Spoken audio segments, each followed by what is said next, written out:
एक गरीब किसान की कहानी। भारत के एक छोटे से गांव सोनपुर में रामलाल नाम का एक गरीब किसान रहता था। उसकी उम्र 50 वर्ष के आसपास थी, लेकिन कड़ी मेहनत और चिंता ने उसे समय से पहले बूढ़ा बना दिया था। उसके चेहरे पर गहरी झुर्रियां थीं और आंखों में हमेशा किसी अनकहे दर्द की परछाई रहती थी। उसके पास कुल मिलाकर 2 बीघा जमीन थी, जो उसे अपने पिता से विरासत में मिली थी। यही जमीन उसके जीवन का आधार थी, उसकी रोजी रोटी और उसके सपनों की एकमात्र उम्मीद। रामलाल का परिवार छोटा था।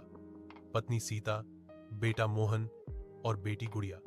सीता सीधी, सादी और मेहनती महिला थी, जो खेत के काम के साथ साथ घर भी संभालती थी।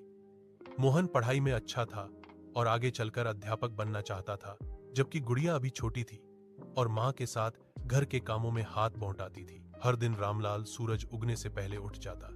टूटी फूटी धोती, कंधे पर गमछा और हाथ में कुदाल लेकर वह खेत की ओर चल पड़ता। खेत तक पहुंचने का रास्ता कच्चा था और बरसात में कीचड़ से भर जाता था, लेकिन रामलाल के कदम कभी नहीं रुकते थे। वह जानता था कि अगर उसने मेहनत नहीं की तो उसके बच्चों का भविष्य अंधकारमय हो जाएगा। उस साल मानसून ने धोखा दिया। बारिश समय पर नहीं हुई और जो थोड़ी बहुत हुई भी, वह फसल के लिए पर्याप्त नहीं थी। रामलाल ने साहूकार से कर्ज लेकर बीज और खाद खरीदी थी। उसे पूरा भरोसा था कि फसल अच्छी होगी और वह कर्ज चुका देगा, लेकिन सूखे ने उसकी सारी उम्मीदें तोड़ दी।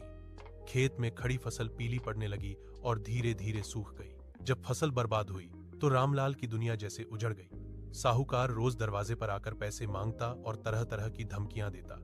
सीता रातों को सो नहीं पाती थी और रामलाल चुपचाप